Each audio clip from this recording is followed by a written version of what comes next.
कार्यक्रम में उपस्थित केंद्रीय शिक्षा मंत्री श्री धर्मेंद्र प्रधान जी, डॉक्टर जितेंद्र सिंह जी, श्री जयंत चौधरी जी, डॉक्टर सुकांता मजूमदार जी, टेक्नोलॉजी के माध्यम से जुड़े मेरे मित्र श्री रमेश वाधवानी जी, डॉक्टर अजय केला जी, साइंस एंड टेक्नोलॉजी और एजुकेशन वर्ल्ड से जुड़े आप सभी साथी, अन्य महानुभाव, देवी और सज्जनों,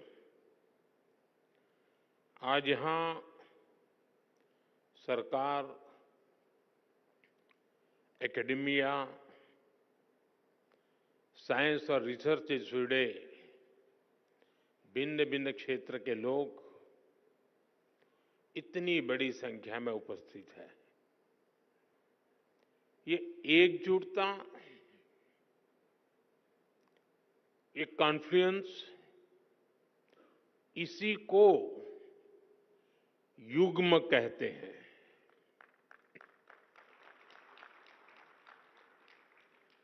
एक ऐसा युग्म जिसमें विकसित भारत के फ्यूचर टेक से जुड़े स्टेक होल्डर्स एक साथ जुड़े हैं, एक साथ जुटे हैं। मुझे विश्वास है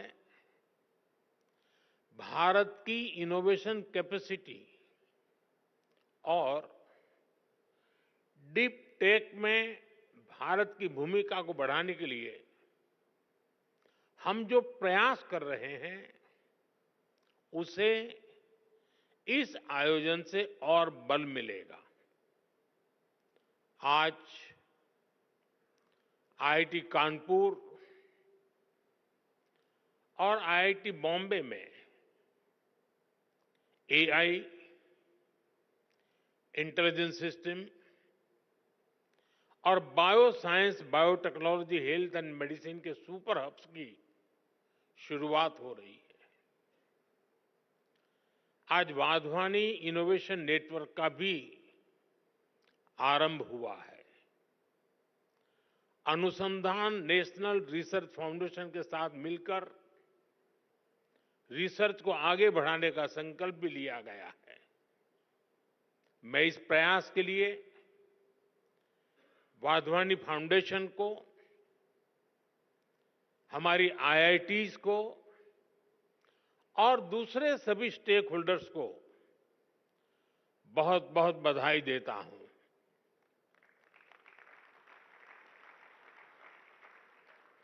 विशेष रूप से मैं मेरे मित्र रमेश वाधवानी जी की सराहना करता हूं। आपके डेडिकेशन और सक्रियता से प्राइवेट और पब्लिक सेक्टर ने मिलकर देश की शिक्षा व्यवस्था में कई सकारात्मक बदलाव किए हैं। साथियों, हमारे शास्त्रों में कहा गया है, परम परोपकारार्थ यो जीवति स जीवति, अर्थात जो दूसरों की सेवा और परोपकार के लिए जीवन समर्पित करता है वही वास्तविक जीवन जीता है। इसलिए हम साइंस और टेक्नोलॉजी को भी सेवा का ही माध्यम मानते हैं। जब मैं हमारे देश में वाधवानी फाउंडेशन जैसी संस्थाओं को देखता हूं, जब मैं रमेश जी और उनकी टीम के प्रयासों को देखता हूं, तो मुझे खुशी होती है, गर्व होता है कि हम भारत में साइंस और टेक्नोलॉजी को सही दिशा में आगे बढ़ा रहे हैं।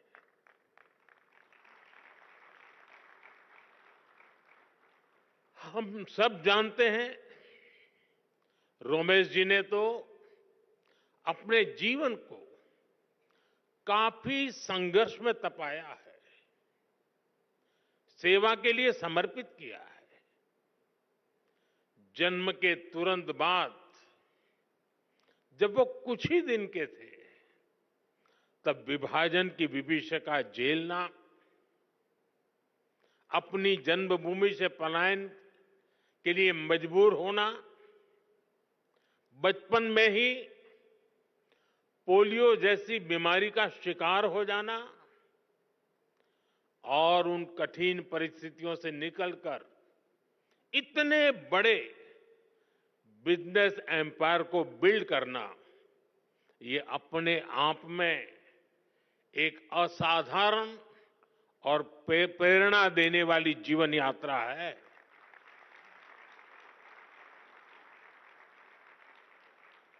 और अपनी इस सफलता को एजुकेशन और रिसर्च सेक्टर में भारत के लोगों के लिए समर्पित कर देना, भारत की युवा पीढ़ी के लिए समर्पित कर देना, भारत के उज्जवल भविष्य के लिए समर्पित कर देना, ये अपने आप में एक प्रेरक उदाहरण है। वाधवानी फाउंडेशन स्कूली शिक्षा, आंगनवाड़ी से जुड़ी टेक्नोलॉजी और एग्रीटेक में भी काफी काम कर रहा है। मैं इसके लिए और इसके पहले भी Wadhwani institute of artificial intelligence की स्थापना जैसे अवसर पर आप सबके बीच आया हूं। मुझे विश्वास है आने वाले समय में वाधवानी फाउंडेशन ऐसे ही अनेक माइलस्टोन्स गढ़ता रहेगा। मेरी शुभकामनाएं आपकी संस्था के साथ है, आपके इनिशिएटिव के साथ है। साथियों, किसी भी देश का भविष्य उसकी युवा पीढ़ी पर निर्भर होता है। इसलिए ये जरूरी है कि हम अपने युवाओं के भविष्य के लिए और उनको भारत के उज्जवल भविष्य के लिए तैयार करें। इसमें बड़ी भूमिका देश के एजुकेशन सिस्टम की भी होती है। इसलिए हम देश के एजुकेशन सिस्टम को 21वीं सदी की जरूरतों के मुताबिक आधुनिक बना रहे हैं। देश में नई नेशनल एजुकेशन पॉलिसी लाई गई है। इसे शिक्षा के ग्लोबल स्टैंडर्ड्स को ध्यान में रखकर तैयार किया गया है। नई एजुकेशन पॉलिसी आने के बाद हम भारतीय एजुकेशन सिस्टम में बड़ा बदलाव भी देख रहे हैं। National curriculum framework, learning teaching material और क्लास 1 से लेकर क्लास 7 तक नई टेक्स्ट बुक तैयार कर ली गई है। पीएम ई विद्या और दीक्षा प्लेटफॉर्म के तहत one nation one digital education infrastructure का निर्माण किया गया है। ये इंफ्रास्ट्रक्चर एआई बेस्ड है और स्केलेबल भी है। इसका इस्तेमाल देश की 30 से ज्यादा भाषाओं और 7 विदेशी भाषाओं में टेक्स्ट बुक्स तैयार करने के लिए हो रहा है। नेशनल क्रेडिट फ्रेमवर्क के जरिए स्टूडेंट्स के लिए अलग अलग विषयों को एक साथ पढ़ाना आसान हो गया है। यानी भारत के स्टूडेंट्स को अब आधुनिक शिक्षा मिलनी शुरू हुई है। उनकी कैरियर के लिए नए रास्ते बन रहे हैं। भारत ने जिन लक्ष्यों को तय किया है उसे निरंतर गति देने के लिए देश के रिसर्च इकोसिस्टम को मजबूती देना आवश्यक है। पिछले एक दशक में इस दिशा में तेजी से काम हुआ है। जरूरी संसाधनों को बढ़ाया गया है। 2013-14 में R&D पर ग्रॉस एक्सपेंडिचर केवल 60,000 करोड़ रुपए था। हमने इसे डबल से भी ज्यादा बढ़ाकर 1.25 लाख करोड़ रुपए से भी ऊपर कर दिया है। देश में कई state of the art research park भी स्थापित किए गए हैं। लगभग 6,000 उच्च शिक्षा संस्थानों में रिसर्च एंड डेवलपमेंट सेल्स की स्थापना की गई है। हमारे प्रयासों से देश में इनोवेशन कल्चर तेजी से विकसित हो रहा है।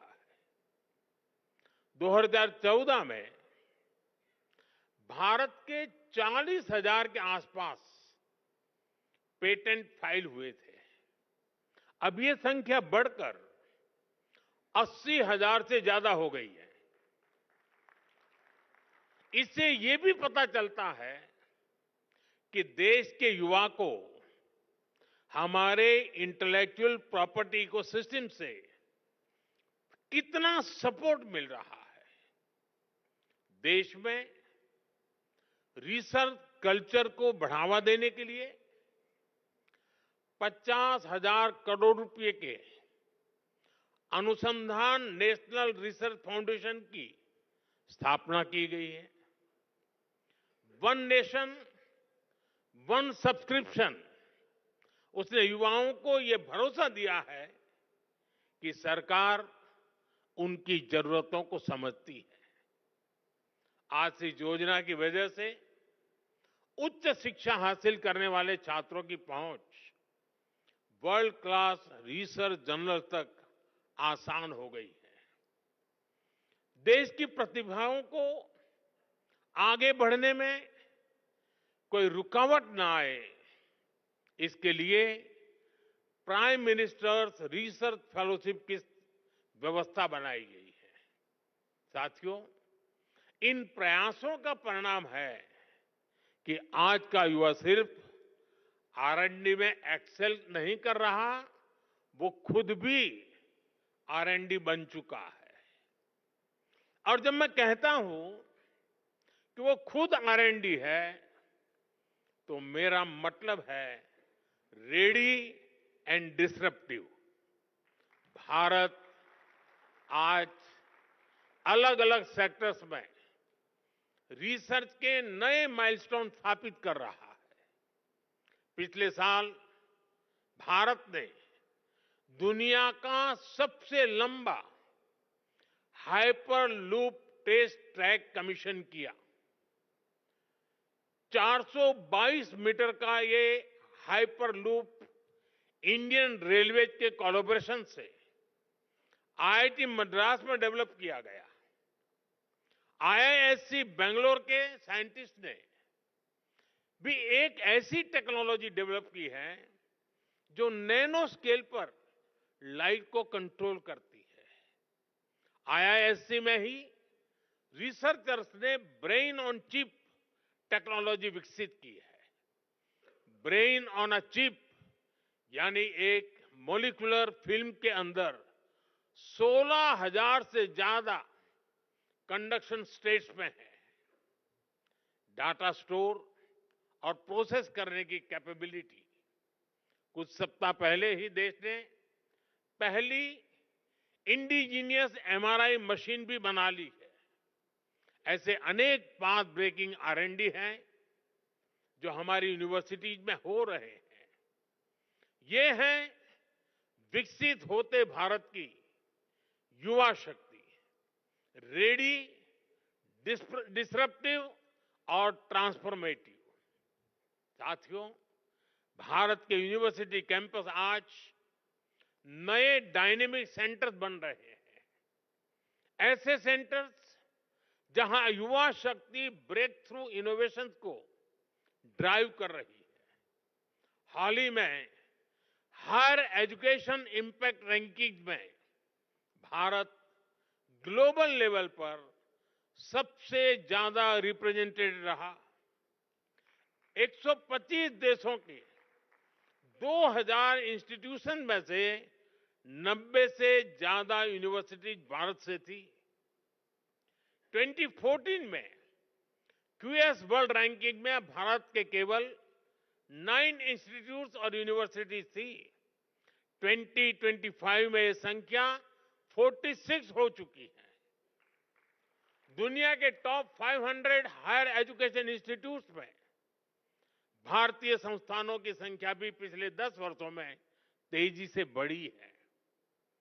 अब विदेशों में हमारे प्रमुख संस्थानों के कैंपस खुल रहे हैं।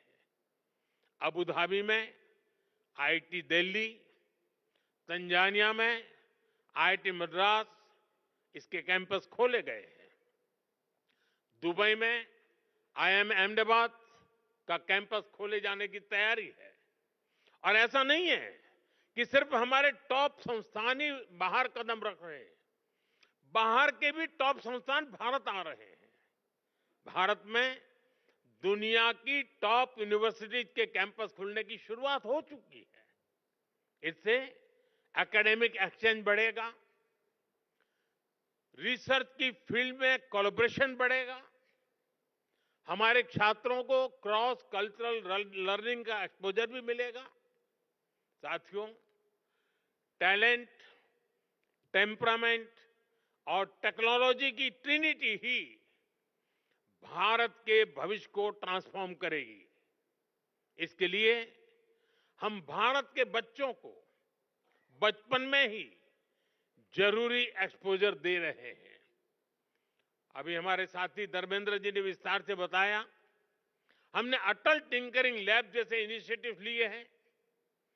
अभी तक देश में 10,000 अटल टिंकरिंग लैब खोली जा चुकी है। इस बजट में सरकार ने 50,000 और अटल टिंकरिंग लैब खोलने की घोषणा की है।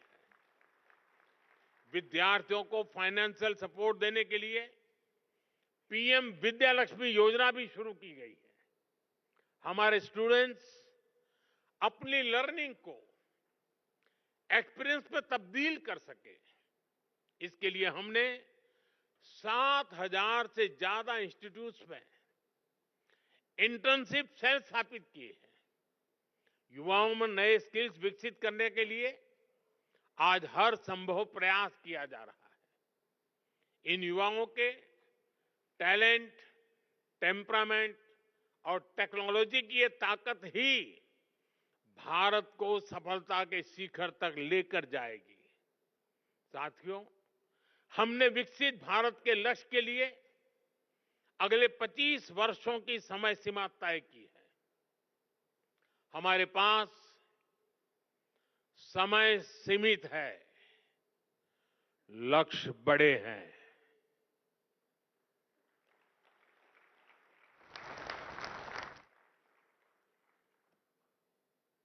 ये मैं वर्तमान स्थिति के लिए नहीं कह रहा हूं।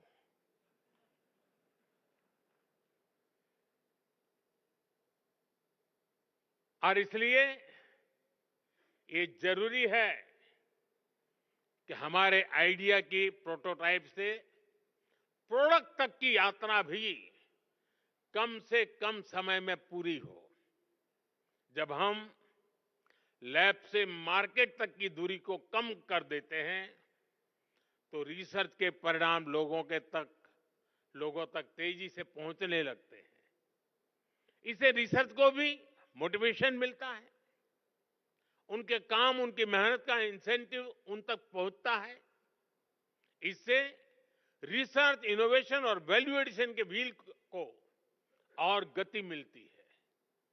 इसके लिए जरूरी है कि हमारा पूरा रिसर्च इकोसिस्टम एकेडमिक इंस्टीट्यूशन से लेकर इन्वेस्टर्स और इंडस्ट्री तक हर कोई रिसर्च के साथ खड़ा हो, उन्हें गाइड करे।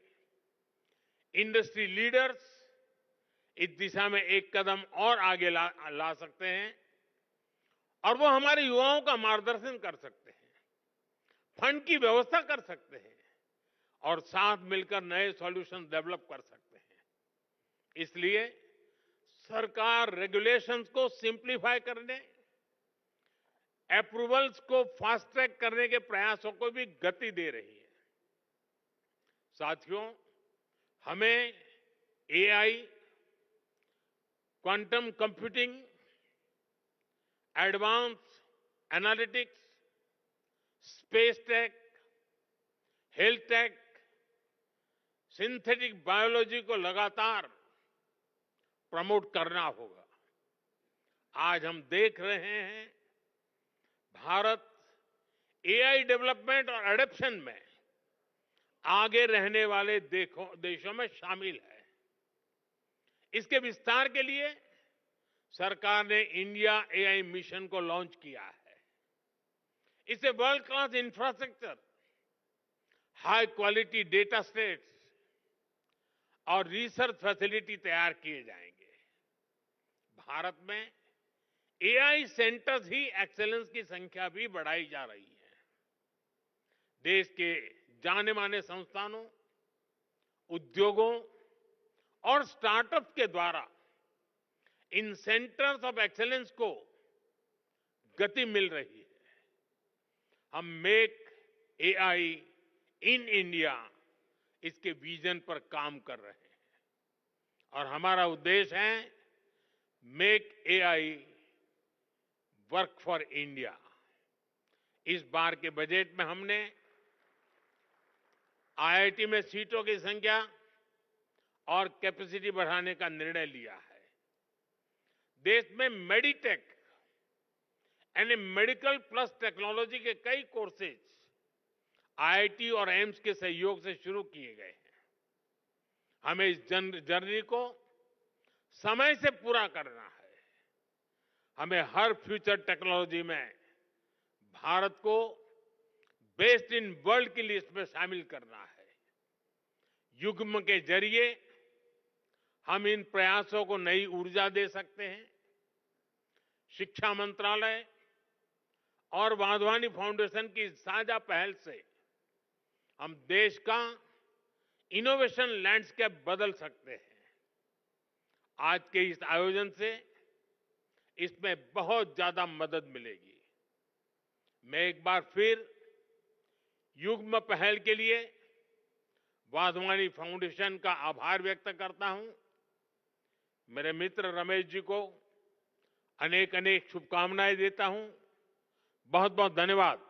नमस्कार।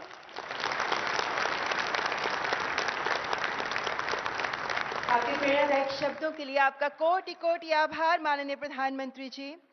आपका प्रेरणादायी संदेश हम सबको दिशा दिखाता है। देश की नवाचार नीति को दृढ़ विश्वास के साथ दिशा देने हेतु आपका